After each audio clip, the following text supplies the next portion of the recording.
జగన్ ఆలోచనలు ఏమిటి? తాను అధికారంలో ఉన్న ప్రతిపక్షంలో ఉన్న తన ఆలోచనలు తన నిర్ణయాలు ఏవైతే ఉన్నాయో వాటినే ప్రభుత్వాలు అమలు చేయాలి అనే విధంగా జగన్ ఆలోచన కానీ ఆయన ధోరణి కానీ ఉంటుందా? మరి ఇటీవల ఆంధ్రప్రదేశ్కి సంబంధించినటువంటి రాజధాని దానిపైన రాజముద్ర కూడా పడి ఈ రోజున ఆంధ్ర రాష్ట్రానికి అమరావతి రాజధాని అనేటువంటిది ఒక క్లియరెన్స్ వచ్చిన నేపథ్యంలో ఇవాల్టికి కూడా మావిగన్నే సరైన రాజధాని, అది లేకపోతే 30 ఏళ్ల పాటు ఆంధ్రప్రదేశ్కి రాజధాని ఉండదు అంటూ రాజధాని రైతుల్ని మరి తన ఇంటికి పిలిపించుకుని జగన్మోహన్ రెడ్డి పెట్టిన సమావేశం కావచ్చు, లేదంటే ఆ తర్వాత ఆయన చేసినటువంటి వ్యాఖ్యలు ఎలా చూడాలి? ఇదే అంశం మనతో చర్చించేందుకు సీనియర్ జర్నలిస్ట్ డివిఎస్ గారు ఉన్నారు. సార్ నమస్తే.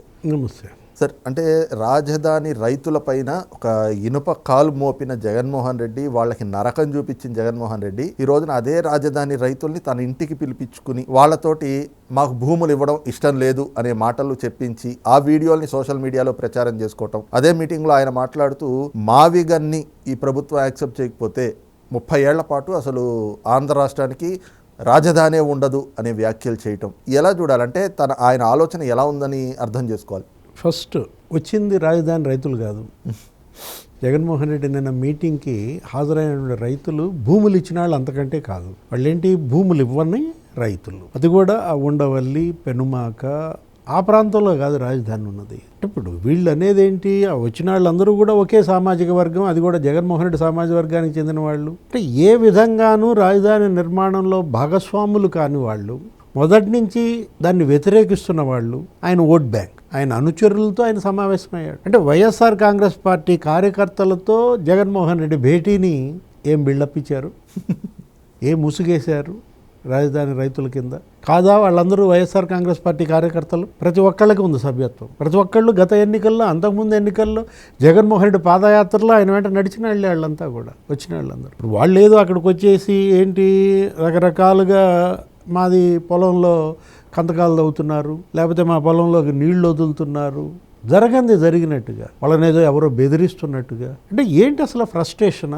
ఒక పక్కేమో అక్కడ శరవేగంగా నిర్మాణం జరుగుతుంది. నిన్న మనం చూసాం ఏంటి 10 రోజుల్లో ఒక అంతస్తు వేస్తున్నారు. అసలు ఇది ఇంతకుముందు ఎప్పుడు అనుసరించినటువంటి టెక్నాలజీ, ఆధునిక విదేశీ టెక్నాలజీతో అక్కడేంటి స్లాబులు లేకపోతే కాంక్రీట్ బీములు అన్నీ ఒక పద్ధతిగా పోసుకుంటూ ఒక సెక్రటేరియట్, 5 ఐకానిక్ బిల్డింగ్స్, ఒక్కొక్క బిల్డింగ్ 40 అంతస్తులు, 38 అంతస్తులు. అంటే 10 రోజుల్లో ఒక అంతస్తు చొప్పున వాళ్ళు అక్కడ అంత సర్వేగంగా నిర్మాణం చేయటం. అటు రహదారులు, ఇటు వంతెనలు. ఇంకొకడు నేను చూశాను ఆ వీడియో, ఒకడు మాట్లాడుతూ అదేదో వంతెన, ఆ వంతెన ఇది ఏదో ఒటిదేను, అదేం అక్కడ పెచ్చులు ఇవ్వలేదు, అక్కడేమి భీములు కదలలేదు అని చెప్తున్నారు, కానీ వాస్తవంగా బెసికింది మొత్తం. అసలు భీములన్నీ కూడా ఇదైపోయాయి అతను చెప్పటం. అంటే ఇప్పుడు కేవలం ఏంటంటే బురద చల్లటం కోసం ఒక రకంగా జగన్మోహన్ రెడ్డి వాళ్ళని వాడుకున్నాడు. ఇప్పుడు ఏమంటాడు, మావిగన్ మీరు అన్నదే. అసలు మచిలీపట్నం, విజయవాడ, గుంటూరు హైవే మీదంట 400 ఎకరాలు చాలంట ఆయన నిన్న ఇస్తున్నటువంటిది. 30,000 ఎకరాలు ఎందుకు, 50,000 ఎకరాలు తీసుకున్నారు, ఇంకో 50,000 ఎకరాలు ఎందుకు?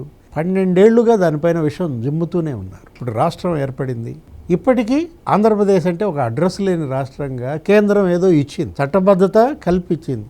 రాజధాని అమరావతి అంటే ఒక కేర్ ఆఫ్ అడ్రస్. సంతోషిస్తున్నారు మొత్తం రాష్ట్ర ప్రజానీకం అంతా ఇవాళ పండగ చేసుకుంటుంటే జగన్మోహన్ రెడ్డి. ఇప్పుడు ప్లాన్ ఏ, ప్లాన్ బి ఏంటిది? ఏ రాజకీయ పార్టీ అయినా ఈ విధంగా మాట్లాడిందా? భారతదేశంలో ఇంతమంది హేమాహేమీలను చూసాం, నాయకులను చూసాం. ప్లాన్ ఏ, ప్లాన్ బి ఏంటి? ఏ పార్టీకైనా ఉండేది ఒకటే ప్లాన్. ఇది ఎక్కడి ఇది? అంటే ఇప్పుడు ఇవాళ మనం తీసుకున్నట్లయితే బ్రహ్మాండంగా అక్కడ మీరు చూసారా 63,000 కోట్లతో పనులు. అరే 40,000 మంది కార్మికులంట, వేలాది యంత్రాలు జేసీబీలతో పనులు జరుగుతున్నాయి, శరవేగంగా నిర్మాణాలు జరుగుతున్నాయి. బిట్స్ 1000 ఎకరాల్లో వస్తుంది. అమృత్ లేకపోతే అనేక అక్కడ ఉన్నటువంటి విశ్వవిద్యాలయాలు, విట్, ఎస్ఆర్ఎం. అక్కడ ఒక ఆయన అంటాడు లేచి ఆ మీటింగ్లోనే, మా బిడ్డలకి చదివిస్తూ ఉచిత విద్య అన్నారు, మేము కూడా డబ్బులు కట్టాల్సి వస్తుంది. అంటే ఎంతవరకు మీకు పరిమితి? ఒకవేళ ఈ విషయాన్ని మీరు అక్కడ ప్రభుత్వం దృష్టికి తీసుకెళ్లారా? మీ అంతటా మీరే వెళ్ళి అక్కడ సీట్లు అడిగి మీరు మీ దీని ద్వారా మీరెళ్ళి తెచ్చుకొని వెళ్లాల్సిన మార్గంలో మీరు వెళ్ళి అడగాల్సిన వాళ్ళని అడిగి ఉంటే ఏంటి చట్టంలో ఈ విధంగా ఉంది, మా విద్యార్థులకు మీరు ఉచిత విద్య ఇస్తారా, లేదా ఆ మార్గంలో కదా తలుపు తట్టాల్సింది. అంటే జగన్మోహన్ రెడ్డి మాత్రం బాగా నవ్వుకున్నాడు. మొత్తానికి నా దగ్గర కొంతమంది వచ్చారు, ఇప్పటిదాకా నాకు ఇక్కడ అసలు ఏం మాత్రం ఇక అసలు అడుగు మోపటానికి కూడా చోటు లేదనుకున్నాను, నా అడుగు పెట్టడానికి చోటు దొరికింది, ఇచ్చారు, ఇక తొక్కడమేనా? ఉండవల్లి పెనుమాక మీద ఇవాళ జగన్ అడుగేసి అమరావతిని తొక్కుదామనా? ఏం చేశావు ఇంతకుముందు? 5 ఏళ్ళు నీకు అవకాశం ఇచ్చినప్పుడు నువ్వేమో దాన్ని అసలు మామూలుగా శ్మశానం అన్నావు, ఎడారి అన్నావు, అరే అసలు నీళ్ళు వచ్చేస్తున్నాయి అన్నావు. మొన్న వాగు పొంగటం కదా, అసలు వరదల్లో మొత్తం బెజవాడంతా అల్లాడిపోయింది. అమరావతిలోకి నీళ్ళు వచ్చినాయా?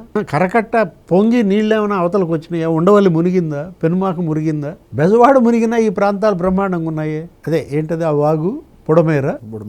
అంటే ఇవాళ జగన్మోహన్ రెడ్డి ఏంటంటే ఎదురు చూస్తున్నాడు, అవకాశం కోసం ఎదురు చూస్తున్నాడు, గోతికాడ గుంట నక్కలాగా ఎదురు చూస్తున్నాడు. వచ్చి మరి అవకాశం ఇచ్చినట్టున్నారు పాపం ఉండవల్లి పెనుమాకాళ్ళు. అది వాళ్ళ నెత్తిన వాళ్లే ఒక రకంగా భస్మాసుర హస్తం పెట్టుకున్నట్లెక్క. ఇప్పటికైనా మంచి అవకాశం. నారాయణ ఇప్పుడే మాట్లాడారు, మంత్రి నారాయణ, భాగస్వాములు కండి, ప్రభుత్వంతో పాటు సహకరించండి, భూములు ఇచ్చేవాళ్ళు ఇవ్వండి, ల్యాండ్ పూలింగ్, లేకపోతే ఇక ల్యాండ్ ఎక్విజిషన్ తప్పదు. కోర్టులకు వెళ్ళినా ఇంకో చోట వెళ్ళినా అన్నాడంట, ఏమని, మీరు గట్టిగా ఉండండి, మీరు పోరాటం చేద్దాం, మీకు న్యాయ సహాయం అందిస్తామని దాని మీద ఒక కమిటీ కూడా వేశాడంట. ఎవరు ఆ కమిటీలో ఉంది? పేర్ని నాని, పొన్నవోలు సుధాకర్ రెడ్డి. అంటే ఇప్పుడు పేర్ని నాని అసలు ఏ రోజన్నా అతను స్పందించాడా? 1451 రోజులుగా ఆందోళన చేస్తుంటే కొడాలి నాని, వల్లభనేని వంశీ, అంటే ఎందుకని ఇవాళ ఆ ప్రాంతంలో మీరు ఓడిపోయారు? కృష్ణా గుంటూరు జిల్లాల్లో ఇవాళ వైసీపీ ఎందుకు రూట్ అవుట్ అయింది? ఒకప్పుడు అదే 2 జిల్లాల్లో మీకు 4 సీట్లు తప్ప మొత్తం 26 సీట్లు ఇచ్చేశారు. ఇప్పుడు ఎందుకని ఈ విధంగా రూట్ అవుట్ అవ్వాల్సిన పరిస్థితి వచ్చింది? ఇక వైఎస్ఆర్ కాంగ్రెస్ పార్టీ ఆంధ్రప్రదేశ్ మొత్తం, అమరావతి కాదు ఆంధ్రప్రదేశ్ మొత్తం రూట్ అవుట్. Thank you. నమస్తే.